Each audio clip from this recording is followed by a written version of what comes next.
하나님 말씀은 구약성경 창세기 17장 1절에서 2절입니다. 다 같이 한 목소리로 읽겠습니다. 시작. 아브라함이 99세 때 여호와께서 아브라함에게 나타나서 그에게 이르시되 나는 전능한 하나님이라. 너는 내 앞에서 행하여 완전하라. 내가 내 언약을 나와 너 사이에 두어 너를 크게 번성하게 하리라 하시니. 아멘. 오늘 말씀의 제목은 전능하사 천지를 만드신 하나님 아버지를 내가 믿사오며 라는 제목으로 시간이 허락하면 이 모든 내용을 다루고 조금 길어지겠다 싶으면 좀 절반 나눠서 이 구절에 대해서 이어가도록 하겠습니다.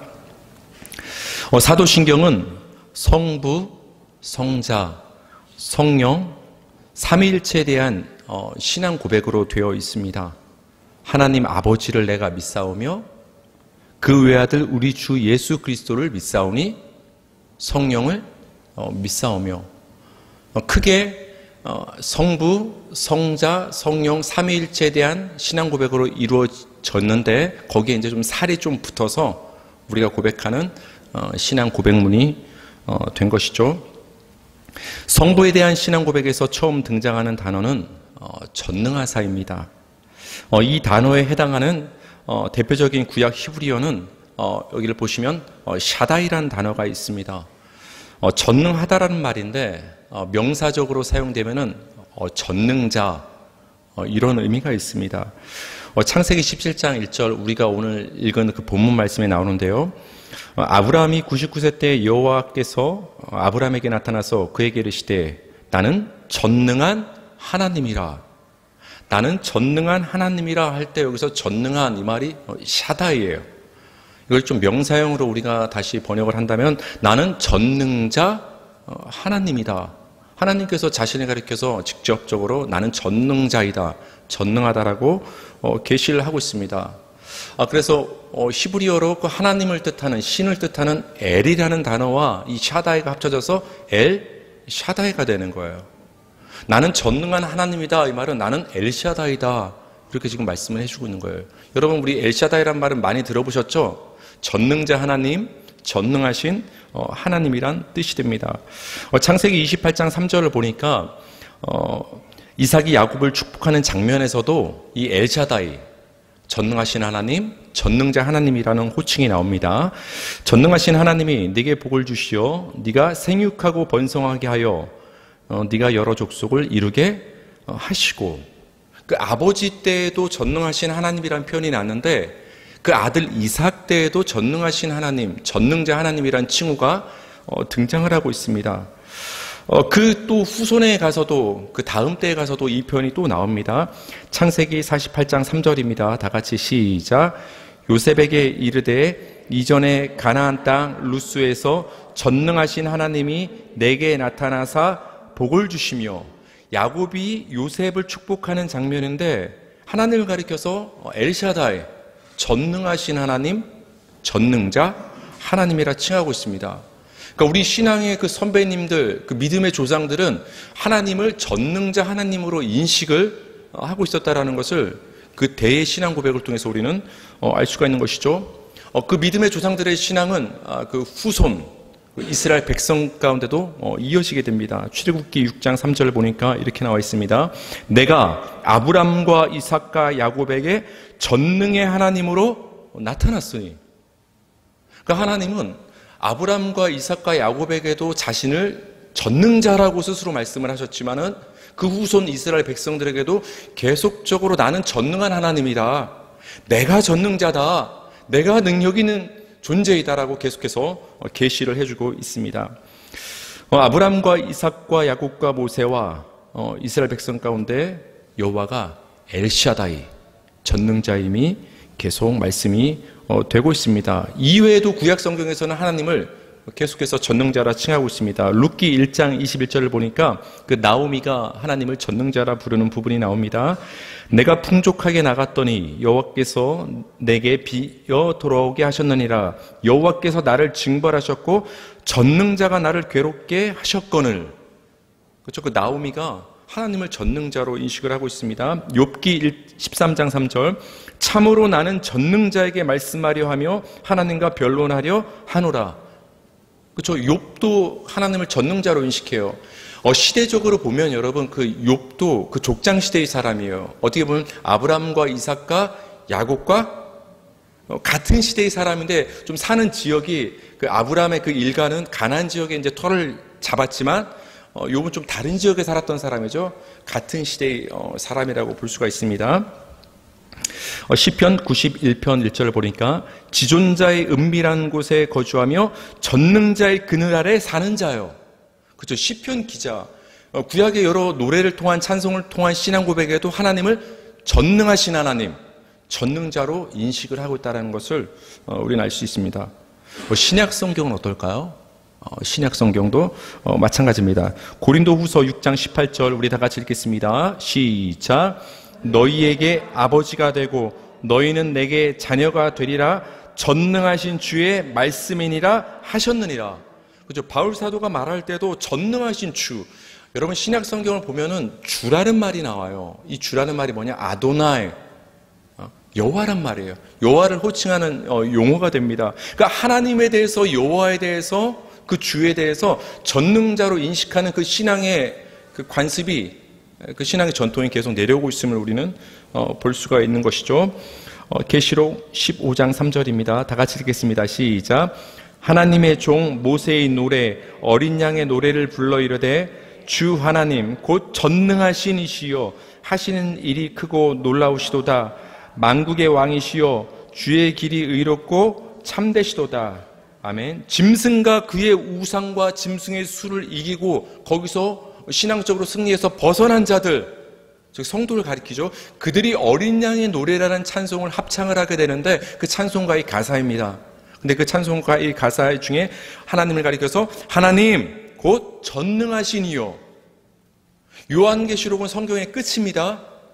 아브라함의 그 전능자라는 그 고백 속에는 이삭과 야곱의 전능자라는 고백은 바로 성경의 맨 앞 창세기였어요. 그러니까 성경의 맨 앞부터 성경의 맨 끝까지는 하나님을 전능자, 엘샤다이, 전능하신 하나님으로 신앙 고백하고 있다는 것을 우리는 알 수 있는 거예요. 그러니까 우리가 사도신경에서 전능하사 천지를 만드신, 즉 전능자 하나님을 내가 믿습니다라는 고백은 성경에 기반한 신앙 고백이 되는 것입니다. 그러니까 전능자는 하나님의 칭호예요.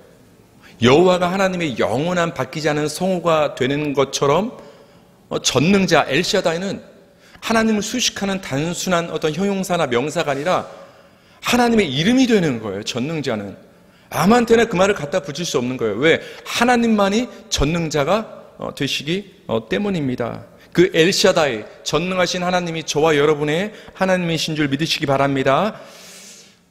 보통 전능하다라고 말을 하면 무엇이든 다 할 수 있는 능력 정도로 이해합니다. 여러분, 여러분에게 전능한 능력이 주어지면 맨 처음에 무엇을 하고 싶어요? 하루라도 여러분에게 무엇이든 다 하실 수 있는 전능한 능력이 주어진다면 여러분 무엇을 하고 싶어요? 여러분을 몹살게 구는 사람을 하루 동안 능력으로 혼내주고지도 싶죠?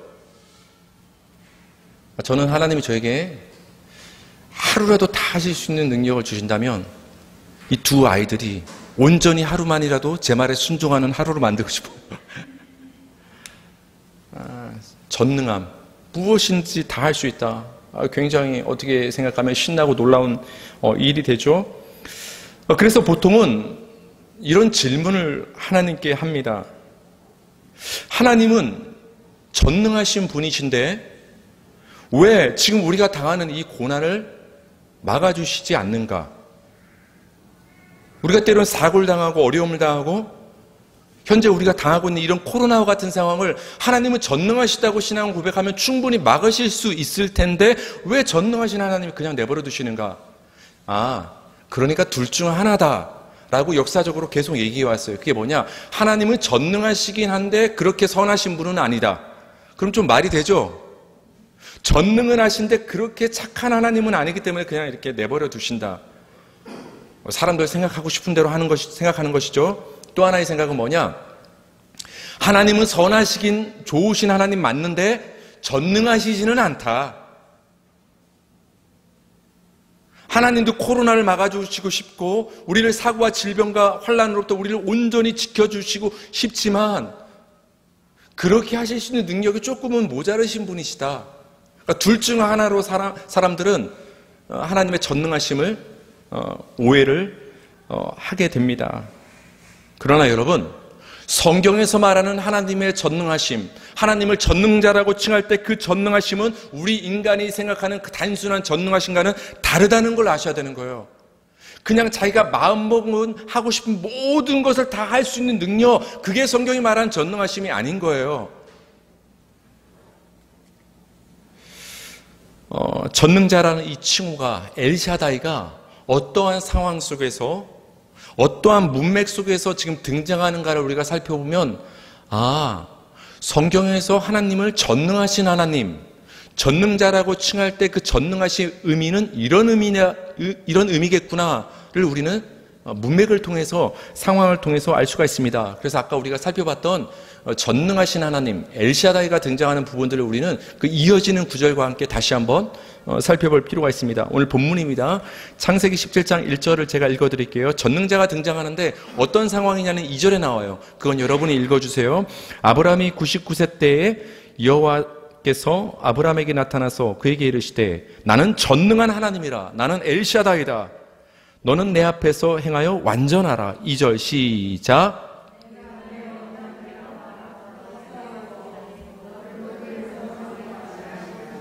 아멘. 하나님이 자신을 엘샤다이 전능하신 하나님 전능자로 자신의 백성들에게 계시하고 있는데 그 상황이 어떤 상황이에요? 언약을 주고 있는 상황이라는 거예요. 즉 전능자란 말은 어쩌면은 언약과 연결이 된다라는 것을 우리는 이 구절을 통해서 알 수 있어요. 여러분, 성경에 나오는 언약은 여러 가지로 우리가 표현을 할 수 있지만 이 창세기 17장 2절에 의하면 아브라함에게 언약을 주시는데 그 언약은 뭐냐? 너를 크게 번성하게 하리라는 언약인 거예요. 생육하고 번성한다는 얘기가 성경에 굉장히 많이 나옵니다. 아담과 하와에게도 생육하고 번성하라고 했죠. 노아에게도 생육하고 번성하라고 했죠. 아브라함과 이삭과 야곱에게도 생육하고 번성하라고 했죠. 그러니까 이 생육 번성은 그냥 아들 딸 낳고 니네 잘 먹고 잘 살아라 이 얘기가 아니라 생육하고 번성하는, 즉 생명을 얻게 되는 하나님의 언약을 계속 말씀하고 계신 거예요. 성경에서 생육하고 애 낳고 번성하는 얘기가 나오면 이거는 딴 얘기가 아니라 하나님이 우리에게 주신 생명의 약속을 계속 말씀하시는 부분이구나, 그렇게 생각하시면 돼요. 지금 아브라함에게 뭐라고 말씀하십니까? 너를 번성하게 하리라 하고 언약, 빨간 글씨 언약을 주시는 거예요. 언약을 말씀하시면서 나는 전능하다, 이 말을 왜 할까요? 한번 머릿속에 생각해 보세요. 지금 말은 하지 마시고 너를 번성하게 하겠다는 언약을 주겠다. 근데 나는 전능하다. 이걸 연결해서 한번 우리는 생각해 볼 필요가 있다라는 것입니다. 창세기 28장 3절인데요. 다 같이 시작. 전능하신 하나님이 내게 복을 주시어 네가 생육하고 번성하게 하여 네가 여러 족속을 이루게 하시고, 그렇죠? 하나님께서 자신을 야곱을 축복할 때 다시 한번 전능하신 하나님 엘샤다이가 등장을 하는데 또 따라붙는 말이 뭐냐? 생육하고 번성, 언약이라고 했죠. 언약이 따라붙는 상황에서 하나님이 자신을 전능하다라고 얘기해요. 이쯤 되면 여러분 눈치채셔야 돼요. 내가 너한테 준 약속을, 언약을 나는 이룰 수 있는 능력이 있다를 지금 강조하시는 거예요.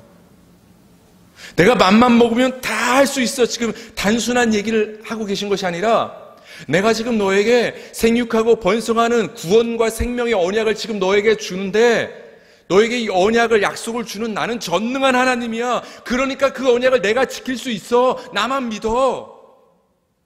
하나님 지금 그 말씀을 하고 계신 거예요. 엘샤다이 하나님이다. 창세기 48장 3절에서 4절, 요셉에게 축복하고 전능하신 하나님을 계시할 때도 역시 언약이 따라붙습니다. 제가 읽어드릴게요.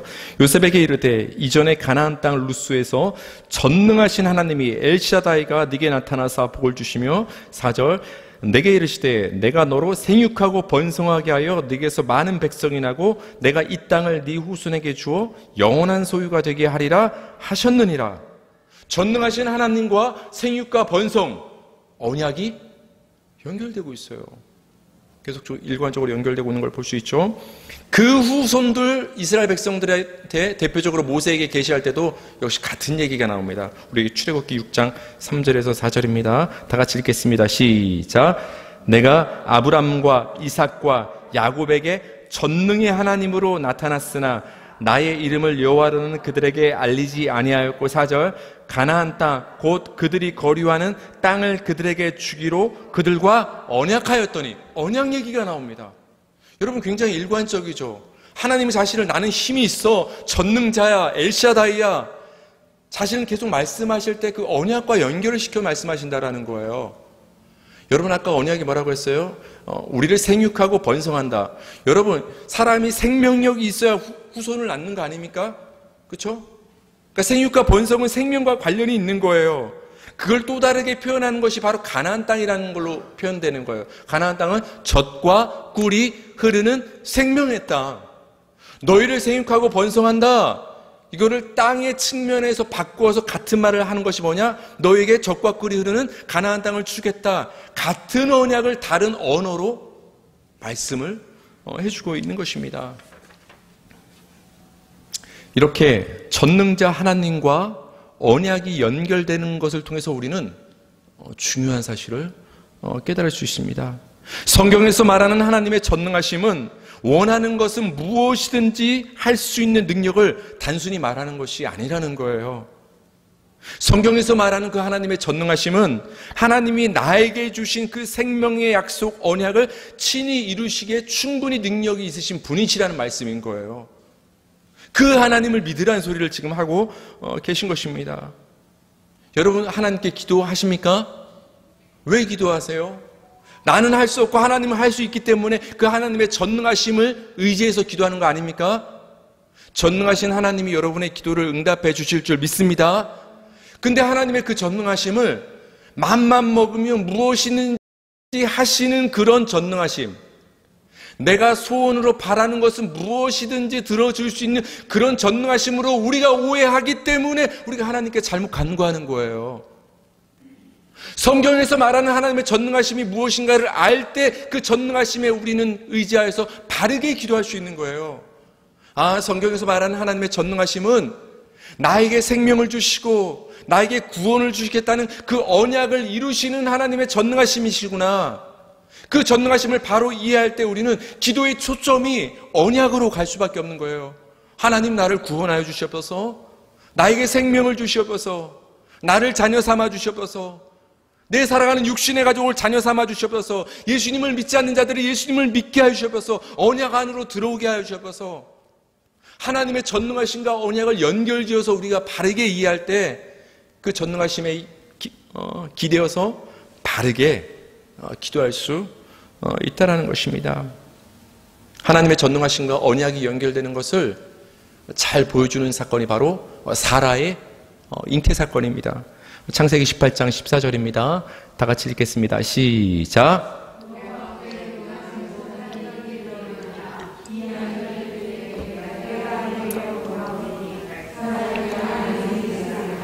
아멘. 아브라함에게 하나님께서 엘샤다이, 나는 전능한 하나님이다, 약속을 주시면서 생육과 번성을 말씀하시면서 이렇게 약속을 계시를 해주셨는데 구체적으로 이런 내용이라는 거예요. 여기에 그게 들어가 있는 거예요. 보세요. 하나님 뭐라고 말씀하십니까?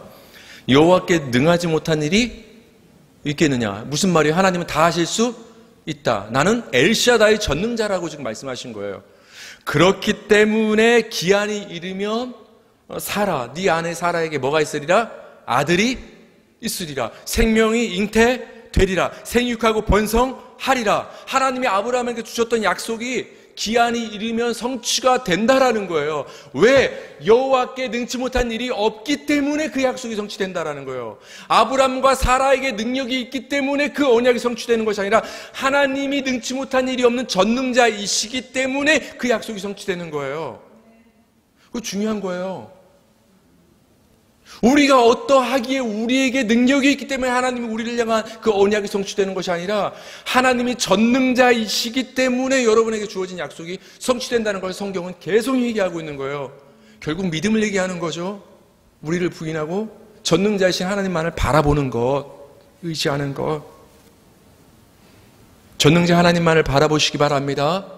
그럴 때 인간의 힘으로 다 늙어서 힘이 끊겨서 잉태할 수 없었던 그 사라와 아브라함이 아이를 갖게 된 것처럼 그 생명의 은혜가 여러분과 여러분의 가정과 우리 극일교회 가운데 임하기를 주님의 이름으로 축원합니다. 성경에서 하나님의 언약은 여러 가지로 표현이 되는데 방금 살펴봤던 것처럼 생명의 측면에서 말하면 하나님이 여러분에게 주신 약속은 이렇게 말할 수 있어요. 나를 생육하고 번성하게 하시는 언약.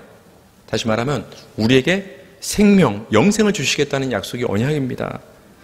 땅의 측면에서 말하자면 하나님이 나에게 가나안 땅을 주시겠다는 약속, 가나안 땅으로 들여 보내신다는, 인도하신다는 그 약속이 언약이 되는 거예요. 결국 같은 얘기죠. 이 하나님의 언약을 관계의 측면에서 얘기를 하면 성경은 이렇게 얘기하고 있어요. 하나님이 우리의 하나님이 되고 우리가 하나님의 백성이 되는 것. 이게 성경이 말하는 언약이에요. 이걸 좀 더 친밀한 관계로 표현한 언약의 언어가 뭐냐? 하나님이 나의 아버지가 되고 내가 하나님의 자녀가 되는 것. 다 같은 말이에요. 생육하고 번성하는 것, 가나안 땅에 들어가는 것, 하나님의 백성이 되는 것, 하나님의 자녀가 되는 것, 이게 다 한마디로 언약을 성경에서는 얘기하고 있다라는 거예요. 이 모든 내게 주신 언약을 한마디로 그 아우르는 말이 뭔지 아십니까? 우리가 구원받았다 이렇게 얘기하는 거예요.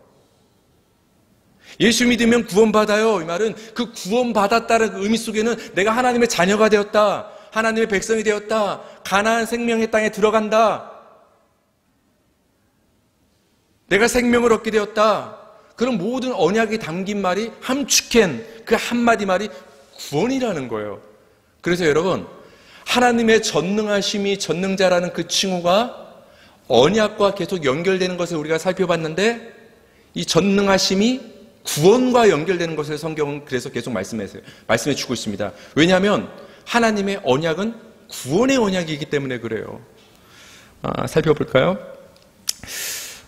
전능자를 의미하는 말이 엘샤다이를 우리가 계속해서 살펴봤는데 대표적인 단어입니다. 근데 그 단어 말고 비슷한 의미로 힘이 세다라는 단어가 성경에 나옵니다. 히브리어로 아비르 이런 말이 나옵니다. 이 아비르가 사용된 구절이 이사야 49장 26절인데요. 다 같이 읽을까요? 시작. 내가 너를 억압하는 자들에게 자기의 살을 먹게 하며 새술에 취함같이 자기의 피에 취하게 하리니 모든 육체가 나 여호와는 내 구원자여 내 구속자여 야곱의 전능자인 줄 알리라. 여러분, 성경을 보면 야곱의 전능자란 말이 관용적으로, 쉽게 말하면 하나의 어떤 수어처럼 계속 나와요. 야곱의 전능자. 이때 사용된 말이 바로 이 힘이 세다, 전능자란 말이 전능하신 하나님, 아비르, 하나님의 칭호인데요. 이 전능하신 하나님이란 칭호 앞에 어떤 상황이 나와요? 하나님이 구속자 되시고 구원자 되신다는 그 상황 속에서 전능함이 나와요. 아까 구원과 구속이 뭐라고 해서 한마디로 우리에게 주신 약속, 언약인 거예요. 그러니까 하나님의 그 전능하심이 언약과 연결된다는 말은 그 하나님의 전능하심이 구원과 연결되는 것과 같은 말이라는 거예요. 하나님은 여러분을 구원하시기에 전능하시다라는 거예요. 여러분, 야곱의 이름이 나중에 뭘로 바뀌죠? 이스라엘이죠. 야곱의 그 12아들을 통해서 이스라엘이 등장을 하게 되는 것이죠. 그 이스라엘로 이루어진 나라가, 12아들로 이루어진 나라가 이스라엘 나라, 하나님의 나라가 되는 거예요. 그것은 바로 하나님의 교회, 백성, 저와 여러분을, 성도를 가리키는 거예요. 그래서 야곱의 하나님은 이스라엘의 하나님이요, 이것은 바로 교회의 하나님, 저와 여러분의 하나님을 의미하는 거예요. 나는 야곱의 전능자다, 이 말은 여러분의 전능자란 말인 거예요. 먼 산 바라보듯이 옛날 믿음 좋았던 그 야곱의 전능자구나, 야곱은 좋겠구나, 그게 아니라 야곱의 전능자는 나의 전능자라는 의미가 되는 거예요. 그걸 믿으시기 바랍니다. 그때 여러분의 능력이 되는 거예요. 우리의 전능자, 하나님이 우리의 전능자가 되시는 거예요. 전능자란 말이 구원과 연결되는 또 다른 표현이 성경에는 나옵니다. 우리가 찬송가의 그 아름다운 가사로 많이 등장하는 스바냐 3장 17절인데요. 다 같이 읽어볼까요? 시작. 너희 하나님 여호와가 너희 가운데 계시니 그는 구원을 베푸실 전능자시라. 구원과 전능자가 이어지죠. 괜히 나는 힘세다 전능하다 얘기하는 게 아니에요. 너를 구원할 수 있다를 얘기하고 싶으신 거예요. 너한테 주신 그 생명과 구원의 약속을 나는 지킬 수 있어. 그러니까 나만 의지해. 사람 의지해서 생명 얻을 수 없어. 네가 아무리 발버둥 치고 네 힘으로 살아가려 해도 너는 스스로 생명과 구원을 얻을 수 없어. 전능자의 나를 믿어. 하나님은 그걸 말씀하고 싶은 거예요. 그거를. 따라서 여러분, 사도신경에 전능하사 천지를 만드신 하나님 아버지를 내가 믿사오며 해서 그 하나님의 전능하심을 고백하고 하나님을 전능자라고 부르는 이 신앙 고백의 의미는 무엇이냐? 하나님이 내게 주신 언약을 이룰 수 있는 능력이 있으신 분이라는 신앙 고백이 되는 거예요. 전능하사. 하나님은 내게 주신 생명을, 이 언약을 반드시 이루시는구나. 하나님은 나를 반드시 구원하시는구나. 이 믿음의 고백이 되는 것입니다. 성부에 대한 신앙 고백에서 등장하는 또 다른 단어는 천지를 만드신이에요. 전능하사, 그 다음에 뭐죠?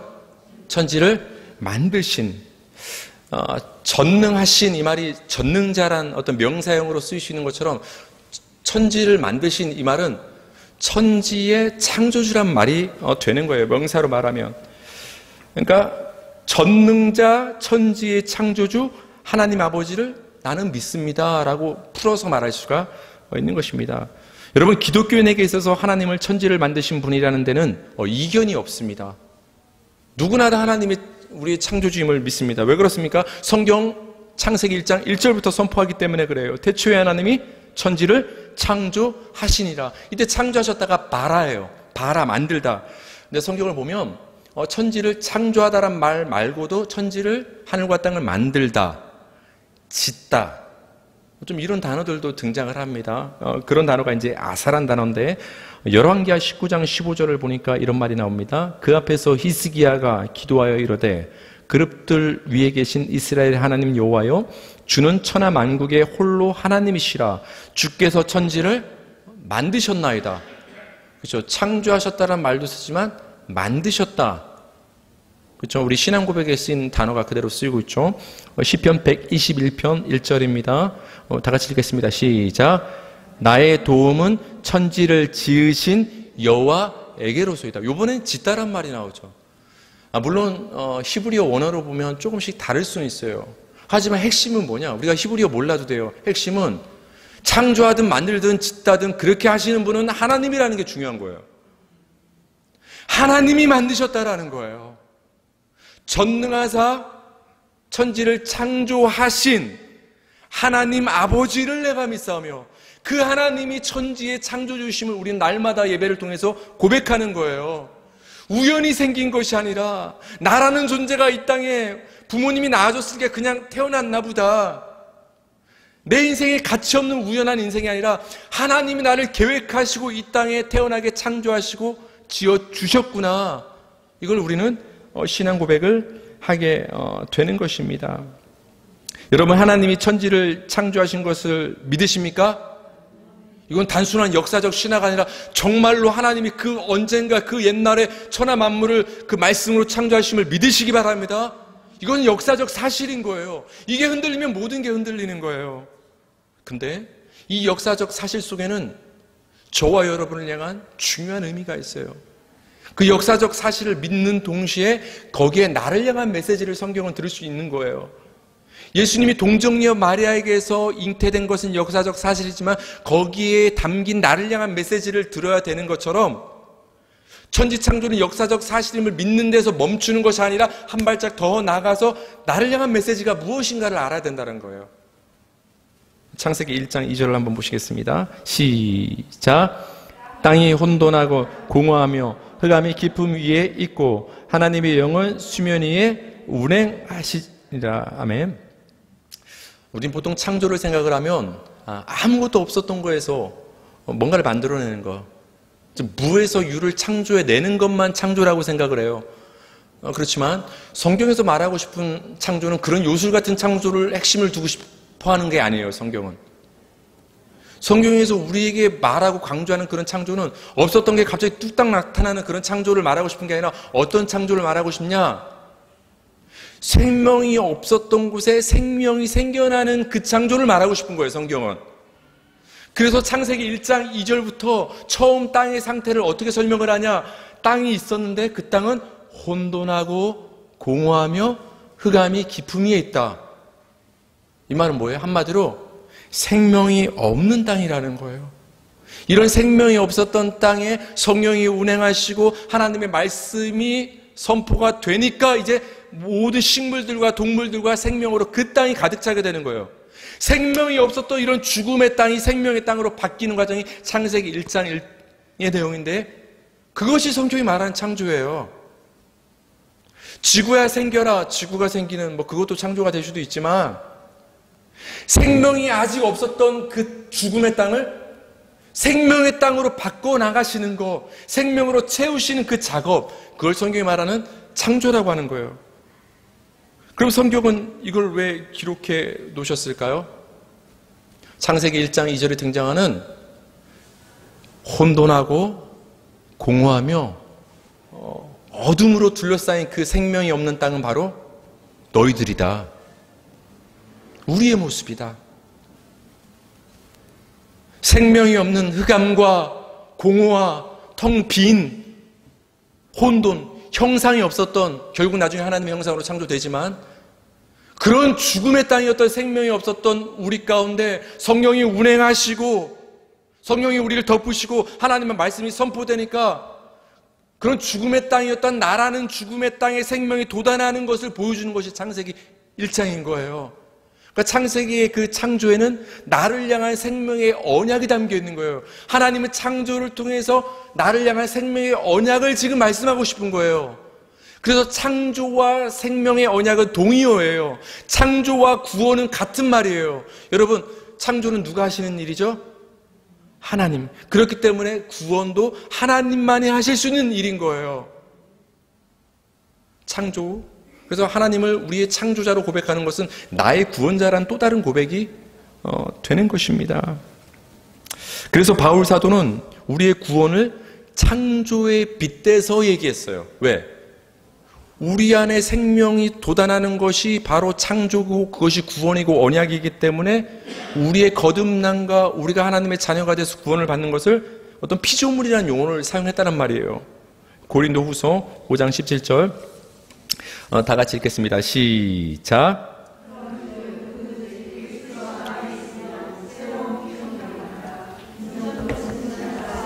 보라, 새 것이 되었도다. 또 창조 얘기가 나와요. 여러분은 그리스도 안에서 새로운 피조물이 되신 줄 믿으시기 바랍니다. 하나님의 언약 안에서 하나님의 전능하심이 여러분을 품음으로 새로운 피조물로 하나님의 자녀로 백성으로 새롭게 태어났다라는 거예요. 숨 쉬는 이 육신만 갖고 산다고 그것이 생명의 존재가 아니라는 거예요. 그저 육신이었던 저와 여러분을 하나님의 전능하심이 약속이 덮으시자 새로운 피조물, 하나님의 백성과 자녀로 새롭게 태어난 것. 그것을 성경에서 구원이다, 언약의 성취다 이렇게 말씀을 해주고 있는 것입니다. 따라서 전능하사 천지를 만드신 하나님 아버지를 내가 믿사오며에서 하나님을 천지의 창조주로 신앙 고백하는 것은 하나님만이 천지를 창조하신 창조주인 것처럼 하나님만이 나를 구원하실 수 있는 구원자임을 고백하는 거예요. 하나님만이 하실 수 있다. 나는 할 수 없습니다. 그렇기 때문에 나는 나의 창조주 되시고 나의 전능자 되시는 그 하나님만을 의지하겠습니다. 라는 신앙 고백이 되는 것입니다. 아버지 하나님을 믿사오며 그 부분은 다음 주에 이어서 하도록 하겠습니다.